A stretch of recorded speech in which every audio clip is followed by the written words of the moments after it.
नमस्कार दोस्तों, आप देख रहे हैं जी के जॉब एग्जाम यूट्यूब चैनल। तो चलिए शुरू करते हैं आज के इस सेशन को। तो इसमें आपको जी के और जीएस के ऐसे प्रश्न बताए जाएंगे, पढ़ाए जाएंगे जो आपके एग्जाम के दृष्टिकोण से बहुत ही ज्यादा महत्वपूर्ण है। और यहाँ से प्रश्न आपको अपने एग्जाम के पेपर में देखने को जरूर मिलेंगे। तो आप वीडियो को बगैर स्किप किए हुए पूरा जरूर देखिएगा। तो बात करिए आज का पहला प्रश्न का। तो आज का पहला प्रश्न है कि भारतीय संविधान का अनुच्छेद 29 निम्नलिखित अधिकारों में से कौन सा अधिकार प्रदान करता है दिए गए ऑप्शन में से। तो आप याद रखिएगा, अल्पसंख्यकों के हितों के संरक्षण संबंधी अधिकार प्रदान करता है भारतीय संविधान का अनुच्छेद 29। आई होप कि आपको समझ में आ गया होगा। हमारा अगला प्रश्न है कि अंतर्राष्ट्रीय न्यायालय का मुख्यालय कहाँ स्थित है। अंतर्राष्ट्रीय न्यायालय का जो मुख्यालय है ये कहाँ स्थित है। तो द हेग में है अंतर्राष्ट्रीय न्यायालय का मुख्यालय। और बात करें इसकी स्थापना का, तो जून 1945 में अंतर्राष्ट्रीय न्यायालय की स्थापना की गई थी। हमारा अगला प्रश्न है, रक्त का तरल भाग क्या कहलाता है। रक्त का जो तरल भाग होता है, द्रव, वो क्या कहलाता है। तो प्लाज्मा कहलाता है रक्त का तरल भाग। ऑप्शन नंबर ए यहाँ पर सही जवाब हो जाएंगे। और बात करें रक्त का, तो रक्त एक तरल संयोजी उत्तक है। इसे आप याद रखिएगा क्योंकि एग्जाम में प्रश्न पूछ लिया जाता है। देख लेते हैं दूसरे प्रश्न को। तो हमारा अगला प्रश्न है कि कौन सा विद्वान नाटक नगानंद ना का लेखक है। यानी कहने का मतलब ये हुआ कि निम्नलिखित में से कौन सा विद्वान के द्वारा नगानंद लिखा गया था। तो याद रखिएगा, हर्षवर्धन के द्वारा लिखा गया था। ऑप्शन नंबर बी यहाँ पर सही जवाब हो जाएगा। देख लेते हैं दूसरे प्रश्न को। तो 5 नंबर प्रश्न है कि विश्व का सबसे बड़ा नदी बेसिन कौन सा है। विश्व का, दुनिया का सबसे बड़ा नदी बेसिन जो है निम्नलिखित में से कौन सा है। तो अमेजन नदी बेसिन जो है ये विश्व का सबसे बड़ा नदी बेसिन है। वहीं बात करें गंगा बेसिन का, तो दुनिया का सबसे बड़ा ज्यादा आबादी वाला बेसिन है। ये आप याद रखेंगे, बिल्कुल भी कंफ्यूज नहीं होना है। मेरे प्यारे दोस्तों, आप यहाँ तक आ गए और अभी तक वीडियो को लाइक नहीं किए तो वीडियो को लाइक करें।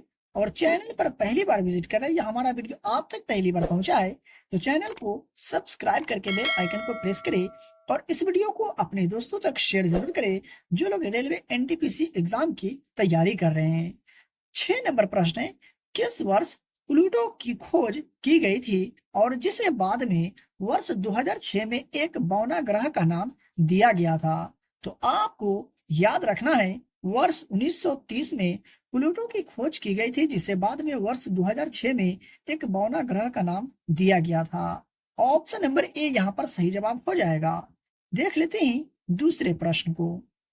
तो 7 नंबर प्रश्न है, किस राज्य में उगादि एक महत्वपूर्ण उत्सव के रूप में मनाया जाता है। निम्नलिखित में से कौन सा राज्य है जहां उगादि एक महत्वपूर्ण उत्सव के रूप में मनाया जाता है। तो कर्नाटक राज्य में उगादि एक महत्वपूर्ण उत्सव के रूप में मनाया जाता है। देख लेते हैं नेक्स्ट प्रश्न को। तो बात करें 8 नंबर प्रश्न का, तो यूरोप को एशिया से अलग करने वाली पर्वत श्रृंखला डैश है। तो यूरोप को एशिया से अलग करने वाली पर्वत श्रृंखला यूराल है। सही जवाब हो जाएगा ऑप्शन नंबर सी। देख लेते हैं 9 नंबर प्रश्न को।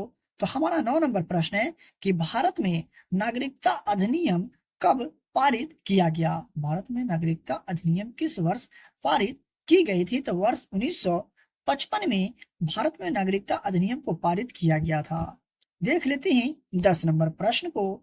तो भारत में नागरिक उड्डयन का जनक किसे कहा जाता है। भारत में नागरिक उड्डयन का जनक निम्नलिखित में से किसे कहा जाता है। तो याद रखिएगा, JRD टाटा को भारत में नागरिक उड्डयन का जनक कहा जाता है।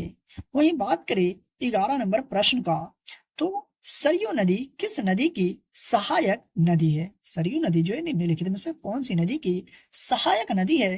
तो शारदा की सहायक नदी है सरयू नदी। सही जवाब हो जाएगा ऑप्शन नंबर डी।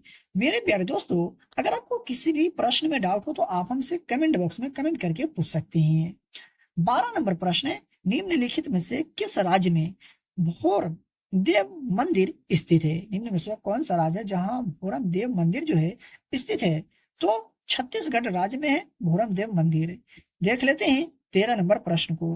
तो हमारा अगला प्रश्न है, लाला लाजपत राय निम्न में से किस बैंक के संस्थापक थे? लाला लाजपत राय निम्नलिखित में से कौन सा बैंक है जिसे संस्थापक थे? तो पंजाब नेशनल बैंक के संस्थापक थे लाला लाजपत राय। और बात करें पंजाब नेशनल बैंक की, तो इसकी स्थापना 19 मई 1894 को की गई थी। प्रश्न है, सिल्वर फाइबर क्रांति किससे संबंधित है? सिल्वर फाइबर क्रांति का जो संबंध है निम्नलिखित में से किनसे है? तो कपास उत्पादन से सिल्वर फाइबर क्रांति का संबंध है। बात करें 15 नंबर प्रश्न का, तो पहली ओलंपिक कांग्रेस का आयोजन वर्ष 1894 में किया गया था कहाँ? पहली बार ओलंपिक कांग्रेस का आयोजन वर्ष 1894 में कहाँ किया गया था? तो याद रखिएगा, पेरिस में किया गया था पहली ओलंपिक कांग्रेस का आयोजन वर्ष 1894 में। देख लेते हैं 16 नंबर प्रश्न को। तो 16 बात करें 16 नंबर प्रश्न का, तो सांची स्तूप को यूनेस्को द्वारा विश्व धरोहर स्थल कब घोषित किया गया था? तो वर्ष 1989 को सांची स्तूप को यूनेस्को द्वारा विश्व धरोहर स्थल घोषित किया गया था। कब? 1989 में। देख लेते हैं नेक्स्ट प्रश्न को। तो 17 नंबर प्रश्न है, महिला उद्यमिता दिवस हर वर्ष कब मनाया जाता है? किस तिथि को मनाया जाता है महिला उद्यमिता दिवस? तो याद रखिएगा 19 नवंबर को महिला उद्यमिता दिवस के रूप में मनाए जाते हैं। ऑप्शन नंबर सी यहाँ पर सही जवाब हो जाएगा। बात करें 18 नंबर प्रश्न का, तो सरस्वती सम्मान किस क्षेत्र में दिया जाता है? सरस्वती सम्मान जो है निम्नलिखित में से कौन सा क्षेत्र में दिया जाता है? तो साहित्य के क्षेत्र में सरस्वती सम्मान दिए जाते हैं, याद रखेंगे।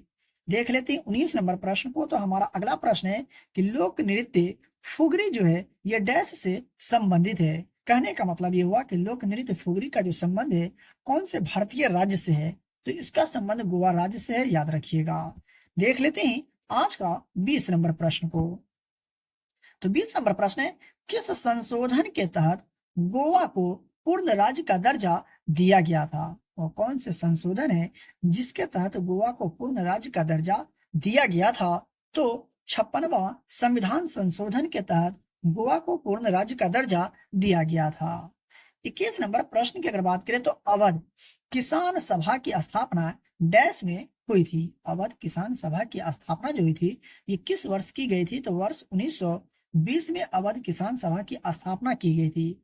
और इसकी स्थापना किसने की है? तो बाबा रामचंद्र ने किए थे वर्ष 1920 में। ये आप याद रखिएगा क्योंकि यहाँ से प्रश्न रेलवे एग्जाम में पूछा जा चुका है। 22 नंबर प्रश्न है, किसने अलाई दरवाजा का निर्माण करवाया था? निम्नलिखित में से किसने जो है सो अलाई दरवाजा का निर्माण करवाया था? तो अलाउद्दीन खिलजी ने अलाई दरवाजा का निर्माण करवाया था। 23 नंबर प्रश्न की अगर बात करें, तो निम्नलिखित में से कौन सिख धर्म के छठे गुरु है? दिए गए ऑप्शन में से कौन सिख धर्म के छठे गुरु हैं? तो याद रखिएगा, गुरु हरगोविंद सिंह सिख धर्म के छठे गुरु है। सही जवाब हो जाएगा ऑप्शन नंबर ए। देख लेते हैं आज का 24 नंबर प्रश्न को। तो स्वामी विवेकानंद के गुरु का नाम क्या था? स्वामी विवेकानंद के गुरु का नाम क्या था? तो आपको कंफ्यूज नहीं होना है, रामकृष्ण परमहंस स्वामी विवेकानंद के गुरु का नाम था, याद रखिएगा। देख लेते हैं आज का दूसरा प्रश्न को। तो 25 नंबर प्रश्न है, उकाई बांध किस राज्य में स्थित है? उकाई बांध जो है भारत के कौन से राज्य में स्थित है? तो गुजरात राज्य में स्थित है, जो तापी नदी पर स्थित है। ये भी आप याद रखेंगे, एग्जाम में प्रश्न पूछा जा सकता है कि उकाई बांध जो है ये कौन सी नदी पर स्थित है? तो तापी नदी पर स्थित है। इस तरह से आप याद रखेंगे। देख लेते हैं 26 नंबर प्रश्न को। तो थॉट्स ऑफ पाकिस्तान पुस्तक के लेखक कौन है? थॉट्स ऑफ पाकिस्तान नामक पुस्तक किन के द्वारा लिखी गई थी? तो याद रखिएगा, डॉक्टर BR अम्बेडकर यानी भीमराव अम्बेडकर के द्वारा थॉट्स ऑफ पाकिस्तान नामक पुस्तक लिखी गई थी। हमारा अगला प्रश्न है, द गोल्डन बोट पुस्तक किसने लिखी है? द गोल्डन बोट नामक पुस्तक जो है किन के द्वारा लिखी गई थी? तो रविंद्रनाथ टैगोर के द्वारा द गोल्डन बोट नामक पुस्तक लिखी गई थी। चलिए बढ़ते हैं दूसरे प्रश्न की ओर और देख लेते हैं आज का 28 नंबर प्रश्न को। तो एक वास्तविक वस्तु के लिए निम्नलिखित में से कौन वास्तविक प्रतिबिंब उत्पन्न कर सकता है? यानी कौन सा दर्पण एक वास्तविक वस्तु के लिए निम्नलिखित में से कौन सा वास्तविक प्रतिबिंब उत्पन्न कर सकता है? तो अवतल दर्पण आपका सही जवाब हो जाएगा, ऑप्शन नंबर बी। देख लेते हैं नेक्स्ट प्रश्न को। 29 नंबर प्रश्न है, कीट और तितलियों में लिंग निर्धारण के प्रकार होते हैं। कीट और तितलियों में लिंग निर्धारण के निम्नलिखित में से कौन सा प्रकार होते हैं? तो याद रखेंगे ZW और ZZ जो है कीट और तितलियों में लिंग निर्धारण के प्रकार होते हैं, ऑप्शन नंबर डी यहाँ पर सही जवाब हो जाएंगे। 30 नंबर प्रश्न की अगर बात करें तो उस जंतु कोशिका का नाम बताइए जो अपना आकार बदलती है। दिए गए ऑप्शन में से आपको चॉइस करना है कि जो अपना आकार जो है सो बदलती रहती है। तो श्वेत रक्त कोशिका यानी WBC जो है अपना आकार बदलते रहती है, याद रखेंगे ऑप्शन नंबर ए यहाँ पर सही जवाब हो जाएगा। मेरे प्यारे दोस्तों, आप अभी तक वीडियो को लाइक नहीं किए तो वीडियो को लाइक करें, और चैनल पर पहली बार आए तो चैनल को सब्सक्राइब करें और बेल आइकन को प्रेस करें, और इस वीडियो को अपने दोस्तों में शेयर जरूर करें जो लोग रेलवे NTPC एग्जाम की तैयारी कर रहे हैं। फ्री में PDF प्राप्त करने के लिए वीडियो के डिस्क्रिप्शन में दिए गए टेलीग्राम चैनल लिंक को ज्वाइन करें और फ्री में डेली की क्लास का PDF प्राप्त करें। तो चलिए मिलते हैं फिर से एक नई वीडियो में।